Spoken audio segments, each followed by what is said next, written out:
Welcome to episode 117 of the Sports Geek podcast. This week, I chat with Adam Rootman from the Vancouver Whitecaps and Darshan Kayla from Tradable Bits to talk about social campaigns. Welcome to the Sports Geek podcast, the podcast built for sports digital and sports business professionals. And now, here's your host, currently crafting Facebook ads so your friends will find out about this podcast, Sean Callanan. Thanks, DJ Joel. Yes, I do spend far too much time analysing and looking in to Facebook ads and how to write the best Facebook ads, but I'm a really big believer in getting deep into the dirt, understanding the tools, and understanding how you can use them to best get results for your team. My name is Sean Callanan from Sports Geek, and I'm the host of the Sports Geek podcast. You may be listening to this via iTunes, Stitcher, SoundCloud, or my favourite podcasting app, Pocket Casts, available on Android and on iOS. You can contact me on sean@sportsgeekhq.com or via most of the social medias. Sean Callanan is my name on Twitter and Snapchat, and also Sean Callanan Speaks on Facebook. I'd love to connect with you and hear more about your experience in the sports business world and what you think of the Sports Geek podcast. This week, I'm chatting with Adam Rootman from the Vancouver Whitecaps about his experience in Vancouver in the MLS and some of the campaigns that they've run out for the Whitecaps and how they've gone about getting that mix. I talked about it at Seed a few years ago about that digital campaign trifecta of engagement, content and data, and sort of getting that mix right, and how they go about using a tool called Tradable Bits. It's a tool that we're currently using on a couple of fronts in running campaigns. And so after the conversation I have with Adam, I also catch up with Darshan Kayla, who's the founder and CEO of Tradable Bits, to talk to him about, one, his background, how Tradable Bits was founded and where it came about, and then also how it can be used in the world of sports and some of the success that we're seeing. I met Darshan at C Conference last year, so good to catch up with both of them on this episode of the Sports Geek podcast.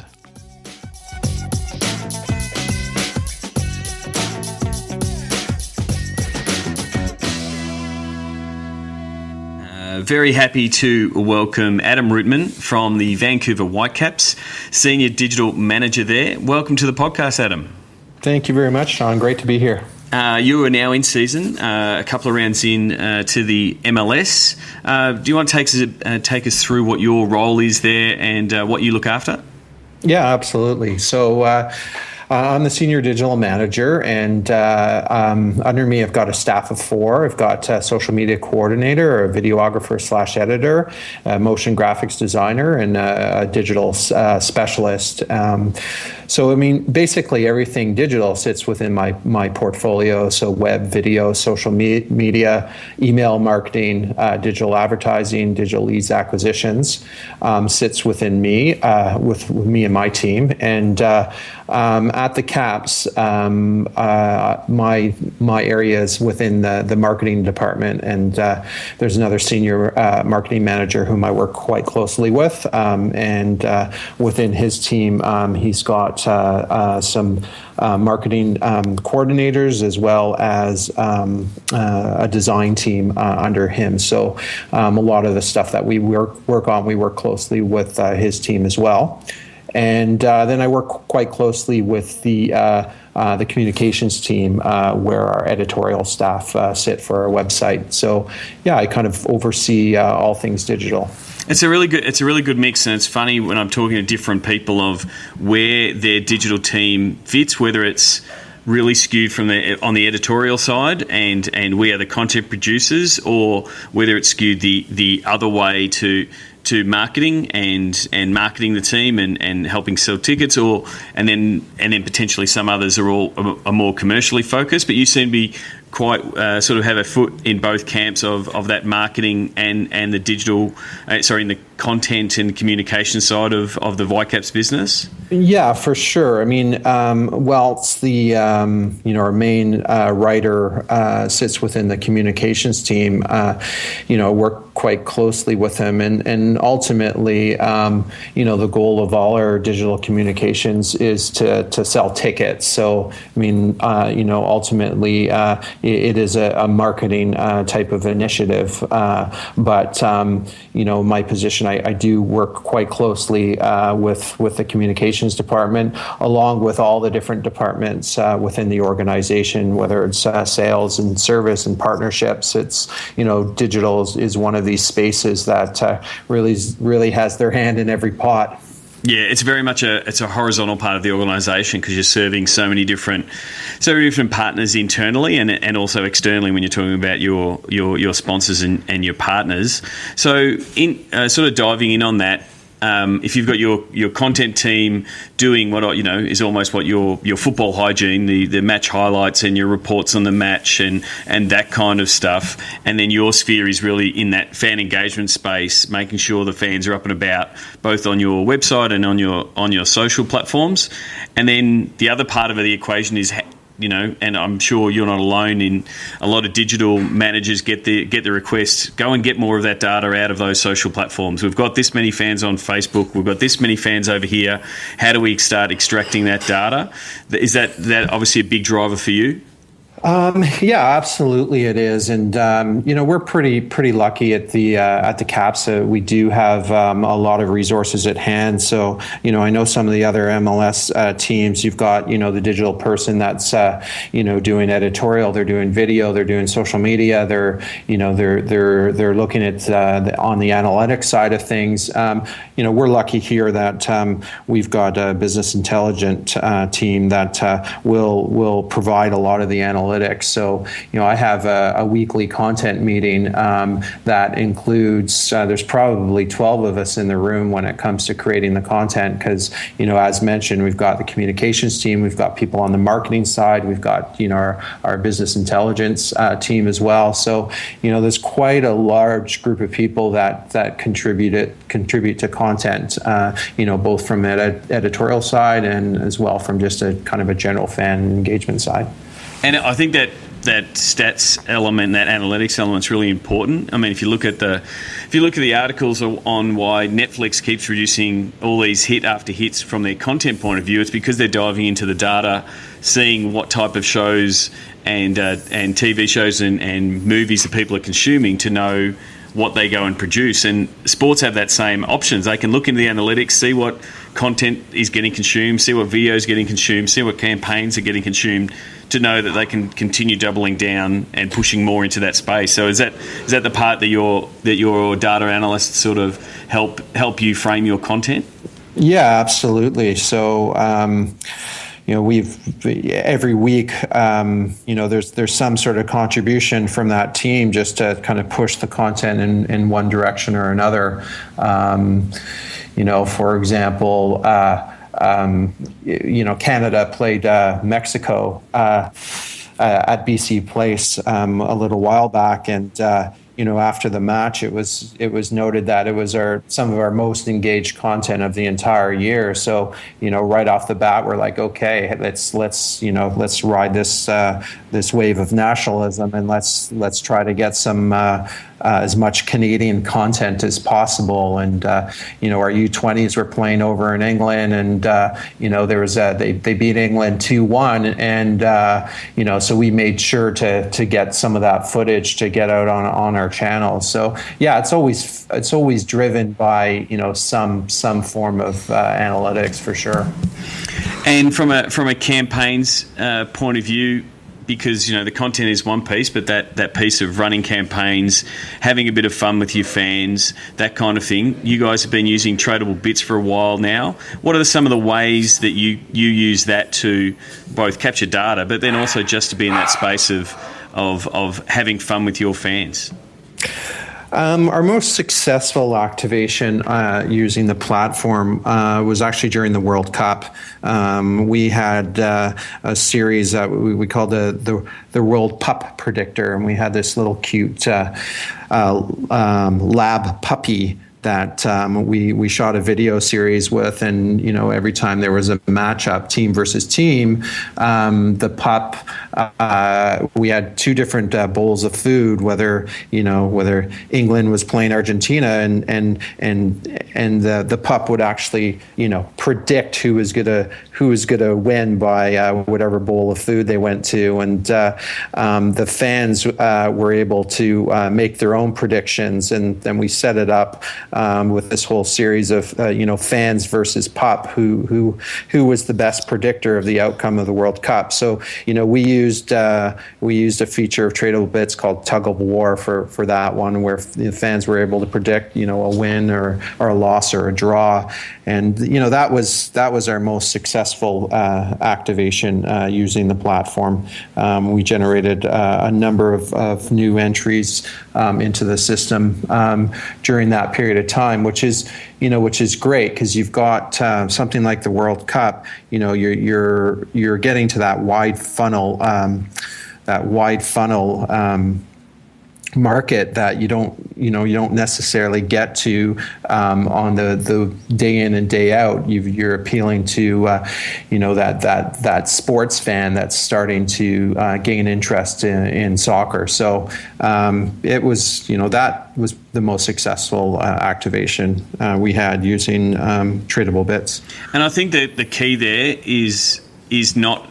And I'm a fan of tools. People. I'm always telling people this tool can do this tool can do that, but it's not just about how you use the tool. It's how you integrate the tool and everything that you did. Because it's not like you just ran the Tug of War, which is a great little campaign which gets people to pick a side.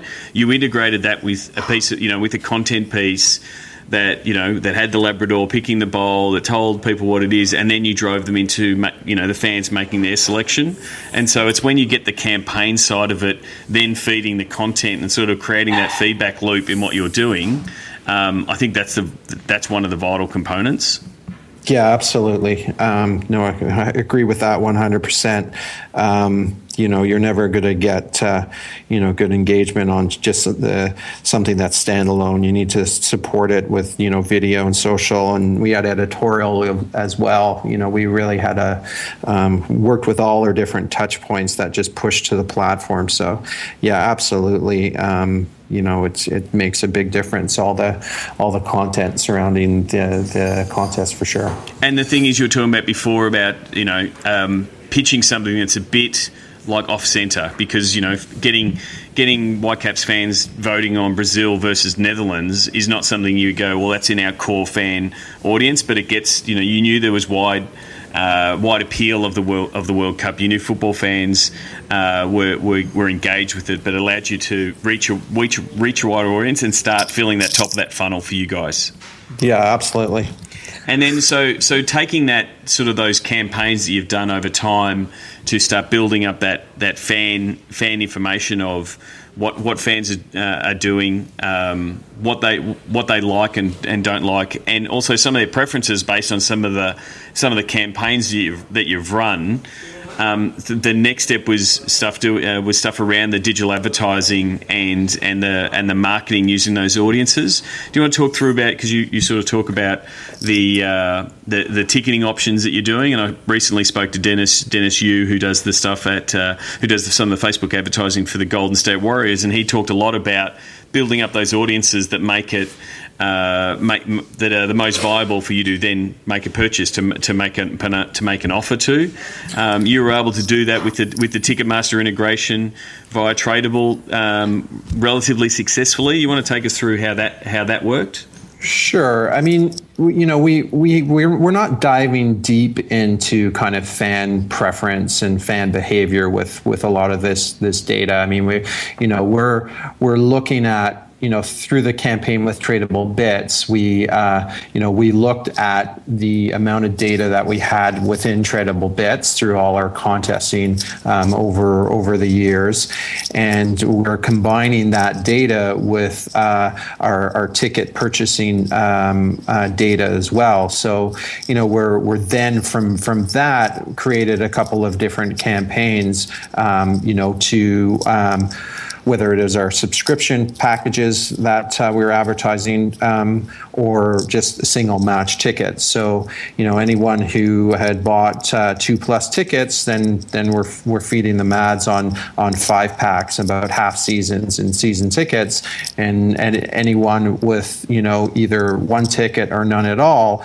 then we're feeding targeted ads just to our single match tickets. So that was kind of the basis of the campaign, and the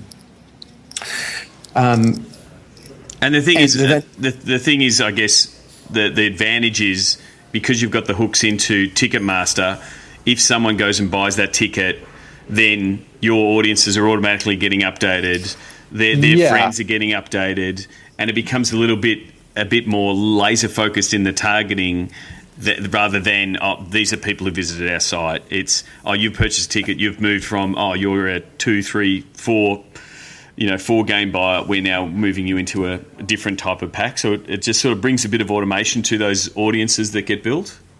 Yeah, absolutely. That was a big advantage for sure. I mean, especially if there's teams that don't have a lot of internal resources, and whilst you can kind of update all of that stuff manually through Facebook, it is quite time consuming if you're looking at continually downloading lists of ticket buyers and then uploading it to Facebook. It's quite time consuming. So the automation was a great benefit for sure, and the fact that I guess it's the quick turnaround, because if I go buy a ticket and then my friends who also are Whitecaps fans or have also participated in a campaign, they will start seeing those ads within an hour or 2 hours of me buying that ticket. So it becomes far more relevant, because I might then see them at a bar or whatever to say, hey, I'm going to the Whitecaps game, and then straight away you're right in there saying, hey, you should be buying a ticket as well. So I think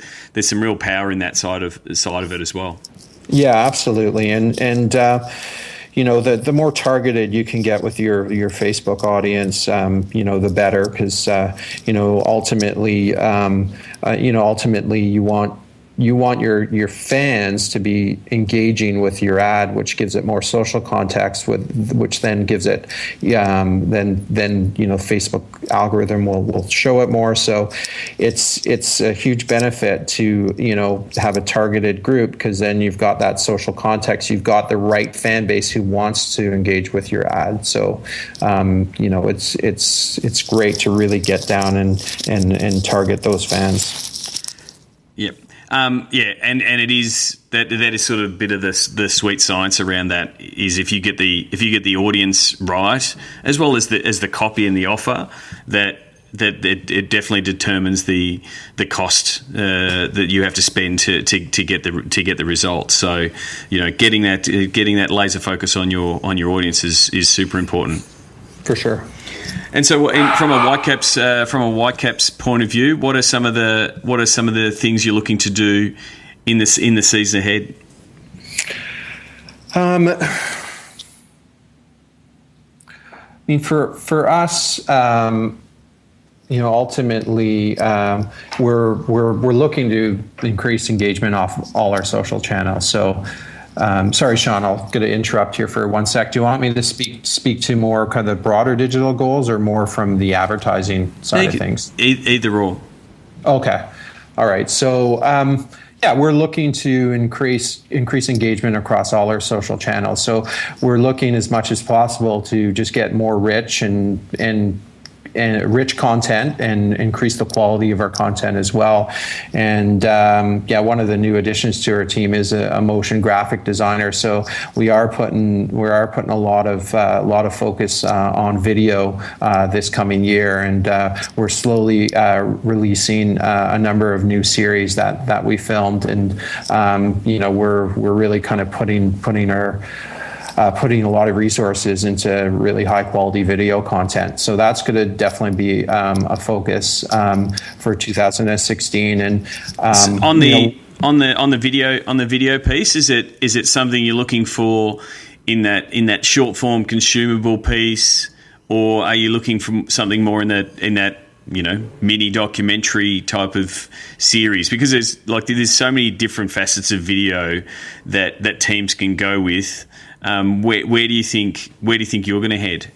Well, I think it's both. To be, that's the easy answer is both. But I would say the majority of our content is going to be more that kind of quick consumable type of content. But again, we were speaking about analytics before, and last year our highest performing content piece was a 10-minute video with Kakuta and Ka. So it's the long form videos do get a lot of engagement if it's good content. So I'm kind of the mind that if you're producing good content, it's kind of irrelevant how long the video is. If it's a great video, people are going to watch it. So that's the approach that we're taking here. But the majority of the stuff is that kind of quick hit type of content, really fun, shareable type stuff. But we are producing a number of long form video pieces as well. So that's part of the strategy for this year. Yeah, both is a completely acceptable answer, because really both just means what platform do they best live on. Like the short form stuff does fit better in the Facebook video space, but it can be a teaser into people consuming it on your app or on your website, and there are fans, and again, when you look at your segmentation of all your fans, there are fans that do want to dive in and see that 10-minute video or longer. I come from the world of podcasting, and I think there's a lot of teams that aren't using the long form that podcasting offers enough. Because it is a platform that fits within a commute and while you're going to the gym and that kind of thing. So, the length thing is more of a platform where it's best going to excel, and how you're going to use it. Because again, if you use short form, if you use short video, 10 to 15 seconds on Facebook, it can be another great audience builder for you to push out. So definitely the push is for more resources into that space, but I'm really always interested in understanding what people are looking for, whether they're looking for doing short versions of 30 for 30 style really narrative storytelling investigative pieces, or whether they're doing fun light player personality pieces, those kind of things. It's there's a lot of options and scope in the video space. For sure. I mean, and for the longer form videos that we're doing, we'll create teaser content that we'll put out on social, that we'll push to our site, that will house the longer form video. So, we kind of do a combination of both, even for the long form videos. Yep. And that's part of the sort of going back before about the pure content person, the writer. It's part of their job now to know how their craft is best consumed on all the different platforms. So knowing that there's the grab that's going to go on Instagram or Vine or those kind of things, or Facebook, as well as here's the whole project and how it lives in its entirety. Yeah, for sure. So what I am trying to do, and I sometimes forget, is finishing off with my five questions to get to know you a little bit more before we wrap up the interview. What was your first sports event you ever attended? It actually was a soccer game, even though I grew up in Canada. I was visiting England when I was 7, and I've got some relatives that live in London, and their home team is Watford. So we went out and we saw a Watford game out in North London. So, that kind of started my love affair with soccer, I have to say. So, it's not a typical North American answer, but it was actually a soccer match in London. Oh, well, I'm sure there's some people that are still waiting to go to go into a football match in London. So I'm sure there's some people that are very jealous. Your favourite food that you've ever eaten at a sports event? Well, I'm now a West Coast guy, and we have lots of options at BC Place with the Caps, and I like the sushi. What can I say? I like the raw fish, so I would say that's my favorite meal at a sporting event. Yeah, I don't see that as a sporting event food, but as stadiums are changing. Stadiums definitely are changing. So, in the morning, you reach over to your phone. What's the first app you open up in the morning? The first one I open up in the morning is probably Facebook. I really kind of treat Facebook as my news feed. So, getting updates from my friends in terms of, whose birthday it is that day, all the way to all the different, media outlets that I follow, along with all the different soccer clubs around the world I follow. So, Facebook is definitely, the first one I open up. Just to be able to, get that content I want to consume first thing in the morning. What's your take? It was recently reported in the last week or so around that Facebook's concerned about people are sharing less of their stuff, and I guess to a certain point, Facebook's been too successful in making Facebook our news feed, our personal newspaper, because the publishers are going so well and people are sharing content, but they're not sharing their personal life as much. Do you see that in your feed and personally? Yeah, absolutely. I rarely share that much on Facebook when it comes to my personal life, and I think also less and less I actually get my friends' content within my feed, and it mostly is from a lot of the brands that I follow. So I can see how that's a big concern for Facebook. And, when it comes to my group of friends, in terms of sharing content, I would say Instagram is probably the channel of choice with my group of friends anyways for keeping each other up to date. So I definitely see it, and certainly it's indicative on how I use the platform. So I see that as a big concern for Facebook. Yeah, it will be interesting to see what they do. I mean, we keep getting reminded via the On This Day of the stuff we used to do, and it's almost highlighting to you that you don't share as much. So I'm sure they'll do some tweak in some form to get people to share more stuff. As anyone that you think the Sports Geek podcast listeners should follow, and why, whether it be a Twitter follow or a blog or an article, a writer or someone that they should follow? There's John Loomer. He's an expert in Facebook advertising, and I often follow him and just to get some insights on strategies around advertising. Yeah, I know John. I met him a couple of times at conferences, and he's on the bleeding edge of the changes around Facebook and the ads component. So he's a good resource. And hopefully we haven't gone and preempted this, but what is your social media platform that is your MVP? Well, I mean, I just talked about it in terms of Instagram.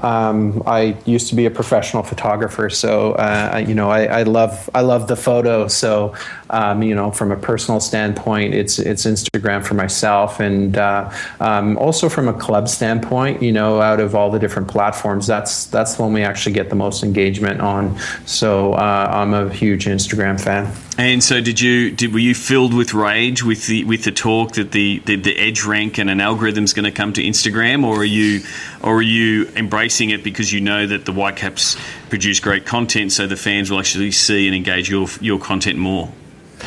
Yeah, I'm okay with it. I do believe that our content is great, and certainly with the the engagement numbers we get on the platform, I'm not too worried about it. I think that the algorithm will be such that they'll continue serving up our content.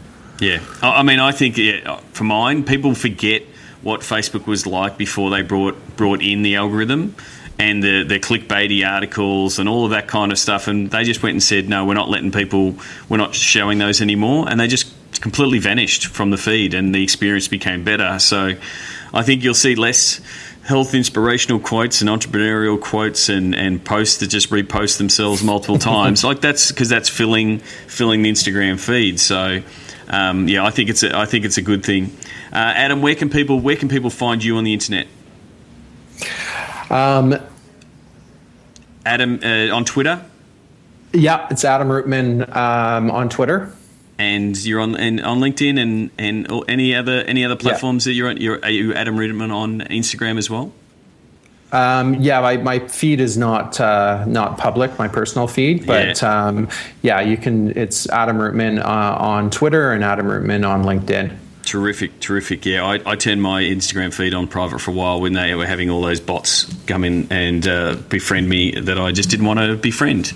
Thank you very much for being on the podcast. Hopefully I will get to a Whitecaps game soon. I know Lenny at Tradable keeps saying I should come up to Vancouver. I've been to Canada, but I have not yet ventured to Vancouver. Everyone says it's a beautiful part of the world. It absolutely is, and definitely get in touch if you're out on the West Coast, and I'll treat you to the game. Okay. Cheers, mate. Okay, thanks, Sean. Thanks again to Adam Rootman. You can send Adam a tweet telling that you're listening to the podcast, and if you want to ask him a question about things like the World Cup puppy predictor. And also, as part of this episode, I also caught up with Darshan Kayla from Tradable Bits.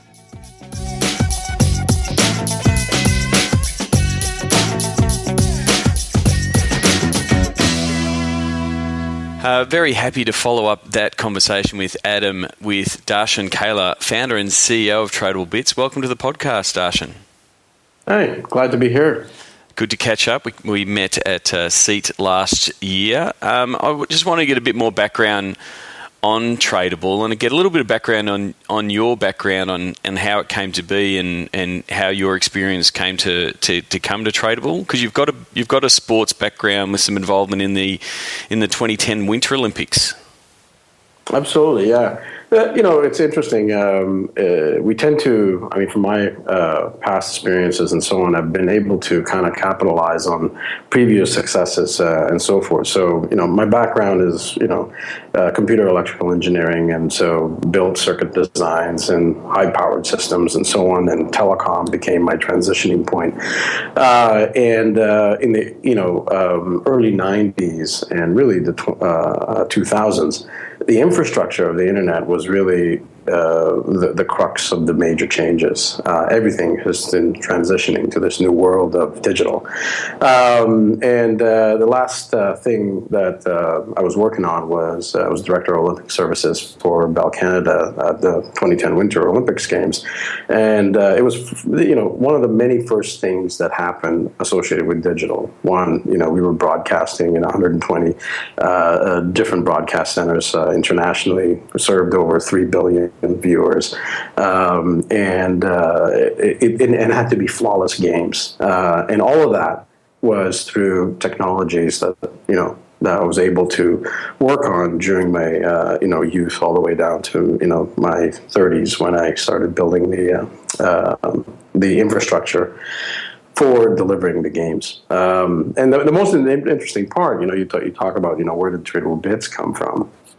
And the whole concept is, the digital world is all bits and bytes. And one of the things that I found very interesting during the games was that everybody had an opportunity to share their experience. And it's probably one of the first time that I've ever seen, made possible because the bandwidth was available. You had iPhones, you had all kinds of digital mechanisms that you could take photos that are pretty good quality and distribute them. There was, Facebook, there was Twitter, there was a lot of different social networks that will build on top of the consumer world to easily, express what they're experiencing. And so that's where, Tradable Bits after the Olympics was really one of the most exciting part because, one, building the infrastructure, making sure that there was flawless games and everybody can, still send photos, and while security still had access to everything else, the fact that this world was all about now and then everybody wants to be part of it.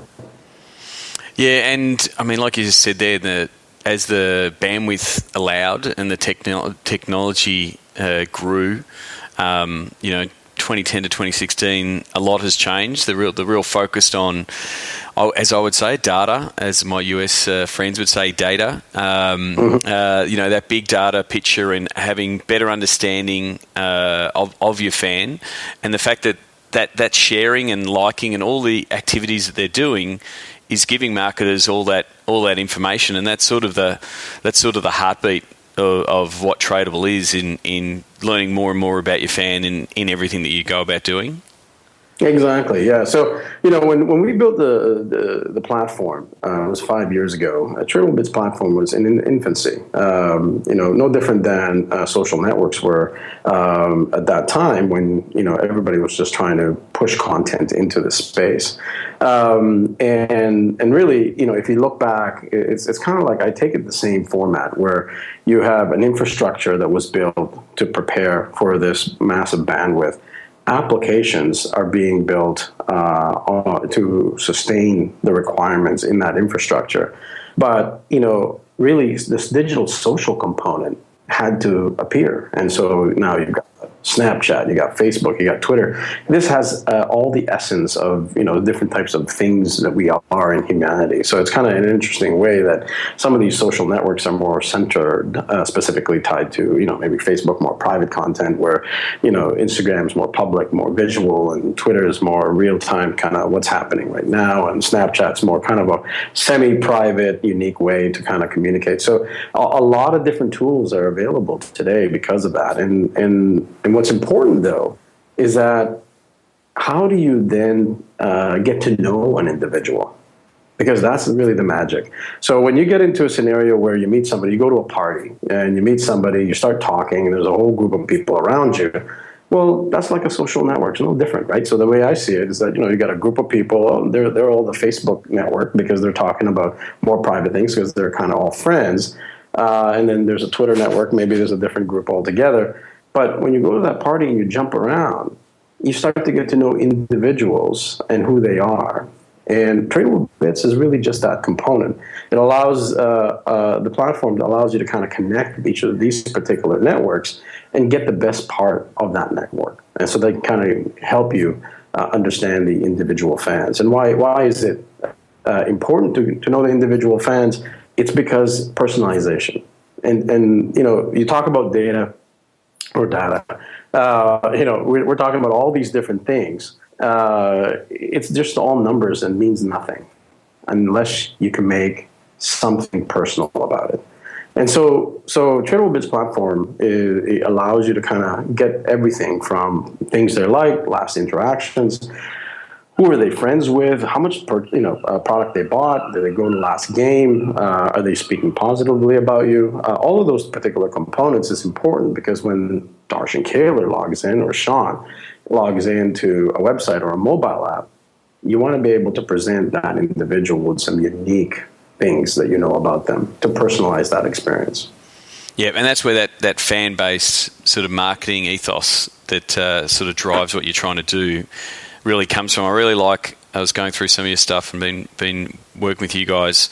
I've been describing Tradable Bits as a bit of a Swiss Army knife tool for sports marketers because it's not a one-stop shop. It's got these few different components work for different results. Like speaking to Adam at the Whitecaps on the ticketing side and helping them build out audiences, and then getting those conversions from a ticketing point of view. But you've got the game day presentation piece, the ability to do sponsorship activations and campaigns for sponsors. So it's not just a one trick pony, if you will. It does have that Swiss Army knife feel to it. Yeah, absolutely, and it matters, right? Because when we talk about a lot of these different things, the way you interact with the fans, each interaction matters, right? It has some value to it. So, with the Whitecaps, when we did the customized, now for them, they've been using the Tradable Bits platform for several years. So their fan base information on how people are connected and everything else is pretty vast.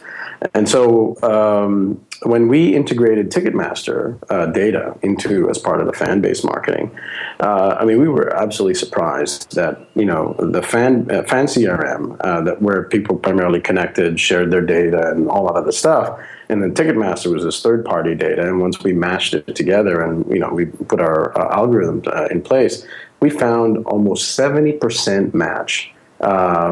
And that's kudos to the Whitecaps, because they've done a tremendous job of really engaging their audience base set.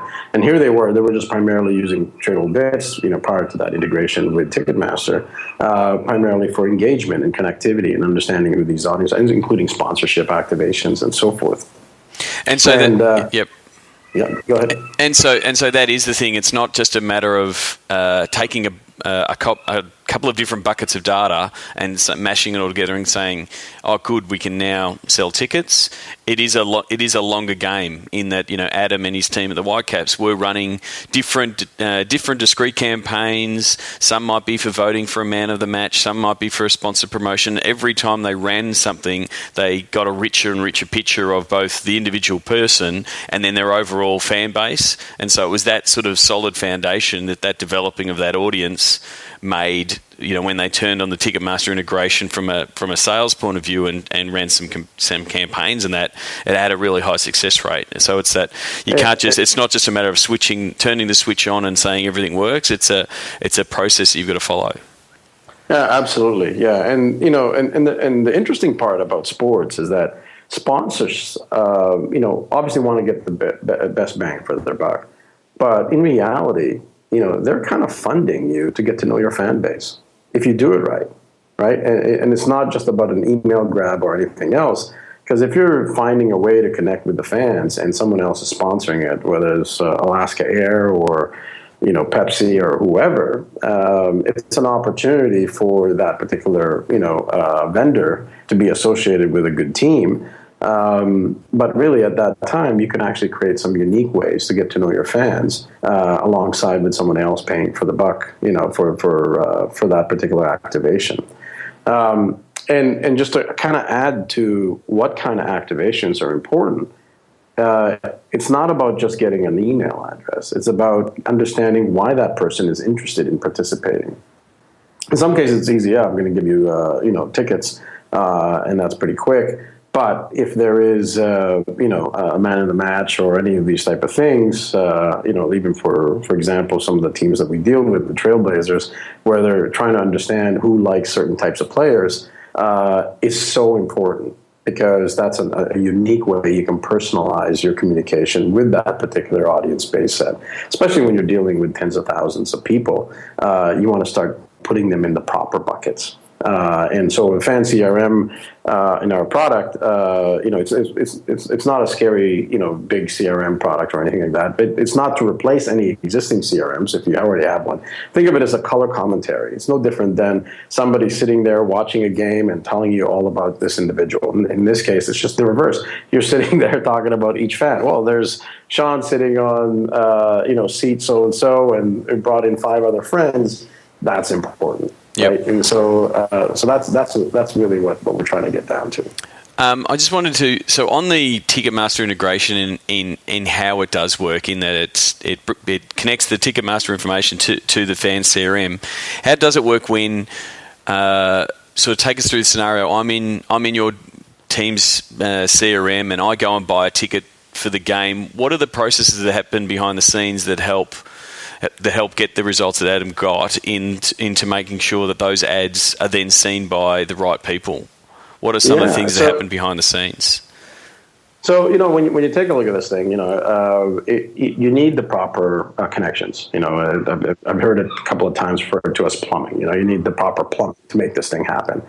So, the pipes that we have with Ticketmaster is a unique integration. We have what we call an API integration with them. It's totally unique in that most people that do Ticketmaster integration in some format has an ODBC or a database integration, and they're getting data, kind of like a lump sum of data, and then God forbid you don't know how to deal with that data, or you do, and you're just trying to mash it all up.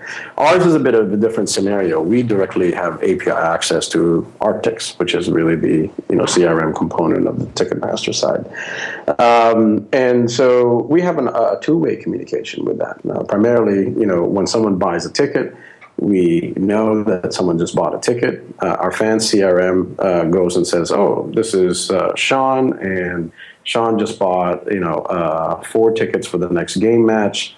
And oh, by the way, Sean has 20 other friends that are also connected, and 3 of them also bought tickets. So maybe one of these folks are going to be going to the game as well, right?" So what we found is that most people will buy one batch of tickets and then bring their buddies along. Or a family, so certainly it's always a group scenario. And the most interesting part about that is that when you're doing advertising, social is very different than Google search, right? So Google dominates the search industry today. So and search works in 2 major things: relevant and recent, right? And so that means, I want to go to Hawaii, and voila, Google shows you hotels, flights, you name it. So Google knows it's relevant, it's recent, and these are the things that you're interested in. Social works a bit more differently because it's not primarily where you do a search. Even though you will do that once in a while, it's not typically. You fall into a feed and then you start scrolling and so forth. So Facebook tries the best they can to give you content that is more relevant and recent. So they do that in a couple of different ways. One way is that it takes a look. If you have a pixel tracker, it knows that, hey, you went to this particular website recently and so on. And so maybe the content that, if you like this page, then that content may show up because it's relevant and recent. But when you're doing an ad, Facebook doesn't know you have a next game match or you have a special match that's coming up.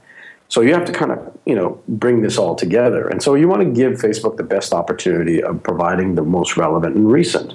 So for us, the way we do it is when someone buys a ticket, we immediately know that, hey, this is relevant. Sean just bought a ticket. This is recent, just right now. So let's make sure that we remove Sean from the ad strategy that we currently have right now, where we're telling people to buy the next game match tickets because Sean just bought. But let's see if we can target Sean's friends. So the way to do that is through a lookalike audience and everything else. So, we have a batch set that identifies these are all the people that have bought tickets already. These are the ones, and as soon as you buy a ticket, you get added onto that bucket. And then there's an audience base that generates a lookalike of that particular audience inside Facebook, which breaths out to potentially a regional location with US, Canada, Australia, and so on, where you're trying to sell a particular batch of tickets within the region. And so when that happens, what we've found is a huge conversion rate, because it's more relevant and recent. So as soon as you buy a ticket, you may go to the pub tonight and say, hey, Saturday I'm going to go watch this game. I got my tickets. And someone else is scrolling through Facebook and they see that particular ad. They're more likely to click. And we've seen success all the way up to 15 to 21% conversion rate increase, and we've seen huge multipliers when we start tracking direct conversion all the way to offline conversions. This is something else that's totally different, where since we have direct access to the Ticketmaster data, we can actually go and take a look at the audience base set that we've created and match those to the people that bought tickets, and then see, which of these people actually ended up converting. So there's some real big mathematics that happen in the background. But at the end of the day, you have 3 major components. You need an audience maker. Think of that. That's the fancier in the type of thing. You need the end component, which is really Ticketmaster. This is where you buy the tickets. Or it could be a merchandise site or whichever else. So it's an e-commerce site. And then the source where you're targeting these particular audience, they have to be, in this case, Facebook, or it could be Twitter, any social context where you're trying to make sure that your ad that you're showing is shown to the certain group of people at the right time, and removed at the right time as well. And that's the thing. I guess that's the super relevancy piece. The fact that you're alerted that I've bought a ticket, and that you know that 50 of my friends have also part of the system, and if they're automatically served up with an ad within, an hour of me buying a ticket, there's more likelihood of, like you said, I'm either talking at the pub or even saying on my social channels I'm heading to the game, and then bang, your friends and people like you are starting to see the ad, as opposed to just doing the offer, the remarketing and targeting tactics that they've currently got. You're not doing it off that super relevant information of the ticket sale. Yeah, and exactly, and even some of the the things that we did for the Whitecaps, ads didn't even look like ads, because we knew that we needed to target a certain group of people. In some cases, if it's an early ticket match type of thing and there's not enough ticket buyers yet, we may target everybody just to kind of get it started and then start petering it off afterwards. But at the end of the day, it's about trying to get that organic lift associated with that ad. Because if you get that organic lift, you're not paying for that, right? That's a freebie. So it's not about, hey, we got a next game match, here's the ticket price and all that stuff. No, it's not about that. It's about, if we know there's a particular team that's coming in that's a rivalry, or there's a good player on the other team, and then to rile up the local fans, there's an ad that we can conjure up that says, hey, you know what, so-and-so, let's, take them down, or whatever it is. Something unique that's highly engaging, where people will comment, share, and so on. But then we throw in and make sure that there's a conversion pixel tracking to that. It's magic. It just makes it so much more powerful. And so in the end, instead of spending 10 times more money to reach the same amount of audience, we're only spending 1/10 of the ad budget and getting between, I think, 60 to 80 times return on the ROI. It's just amazing. Yeah, and I think that's the difference between I guess standard, or I might even say bad, Facebook marketers and advertisers and good ones, is understanding that a well-crafted ad hitting up the right people will get that organic lift, which effectively says that the cost of that ad goes down, because Facebook wants to promote great content, and if that great content happens to be an ad, they're fine. And understanding the nuances of the copy, who's getting targeted, the style of post, like that's some of the secret sauce of the Facebook ad stuff. And you need those components of being able to target the right people to be able to get that to tick all the boxes, so you get that great paid post that gets all this organic reach. Yeah, and it's funny. I kind of put this into some context. And this is my, the visualization of this. Going back to that party scenario where, you go to the party and you're sitting there with a bunch of your friends, you're talking about an activity next game, or, how was that, that was a great score or not, everything, And then all of a sudden someone just hops in and says, hey, there's ticket matches for blah, blah, blah. You're like, totally out of context. Like, and you're like, who is this guy? Who invited them? Like, is there any way that we can kick this guy out? So, so it has to fit perfectly. And to make that happen, fit perfectly, you got to know the audience. Yep. Well, thank you very much, Darshan. How can people find you on Twitter? D. Kaler, is that your Twitter handle? Have I got that correct? That's correct, yeah. D. Kaler on Twitter. And certainly you can find us at TradableBits.com. And on Facebook, we're /Tradable. And, Instagram, we're also TradableBits.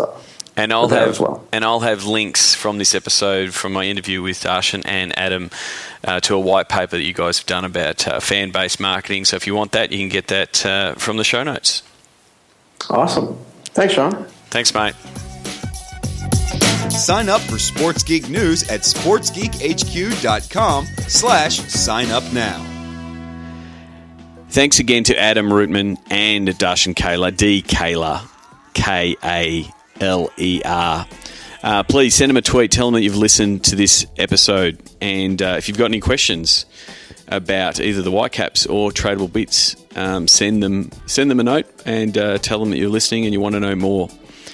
Question of the podcast: what content and campaigns are you developing audiences with? And for me, the key bit there is the content and campaigns. Too many times am I seeing campaigns being rolled out and left to their own devices, when the real key element of great campaigns is integrating content pieces that continue to pique the interest of your fans. And so in Adam's case, the cute videos of the puppy and the predicting the winners fed people into the Tradable Bits campaign, where people were putting in their entry fees.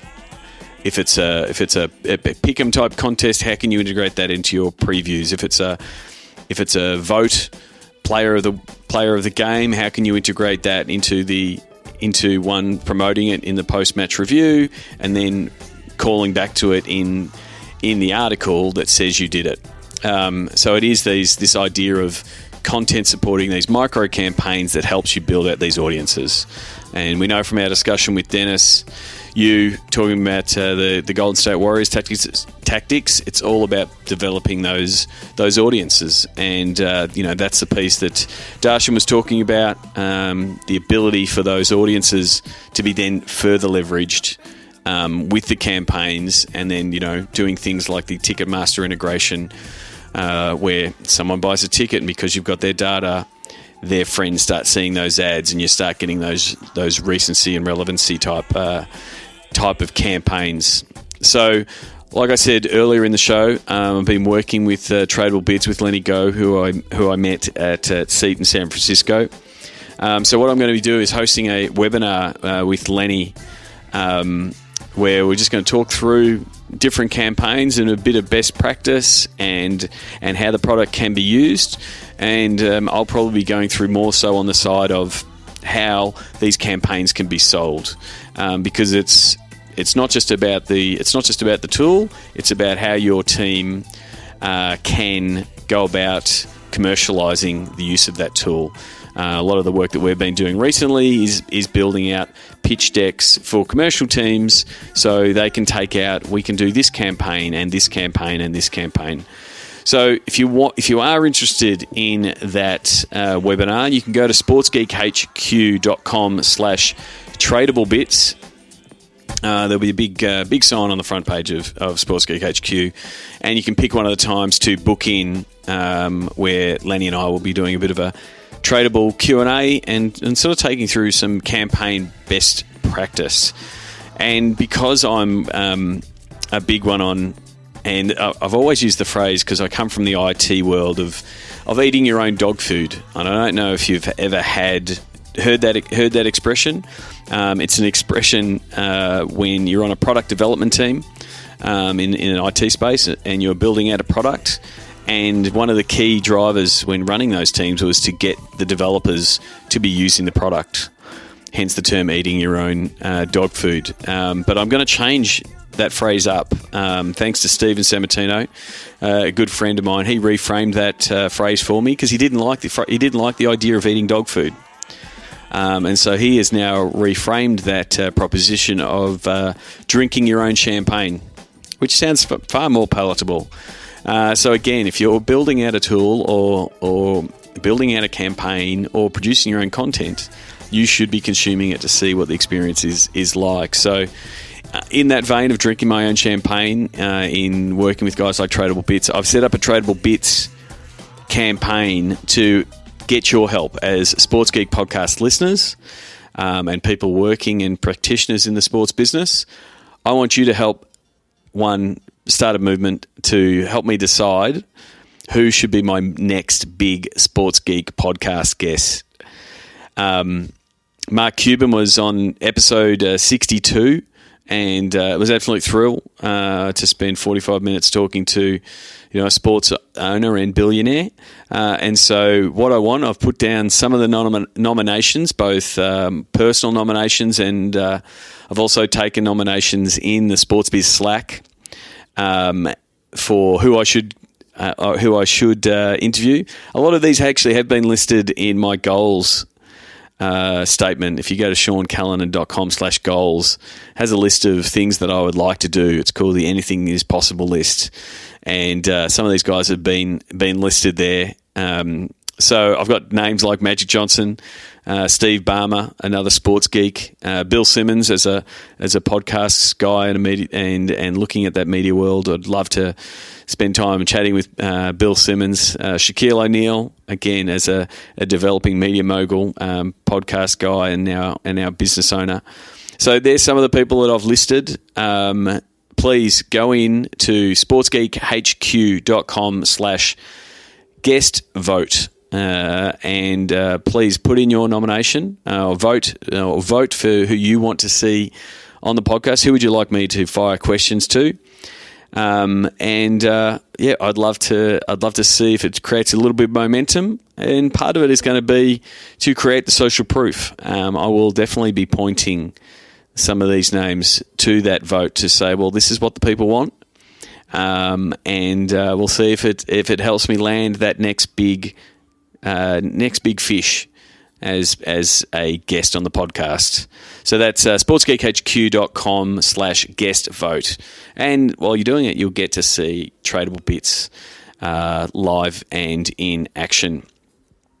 So until next week, my name is Sean Callanan from Sports Geek, and if you were following my Snapchat recently, you would have seen my trip to Adelaide Oval to check out the Adelaide Crows game and then the A-League Grand Final, and I shared those snaps on my Snapchat, Sean Callanan, and then replayed them, and I'll go through how I went about doing that soon on Sports Geek HQ,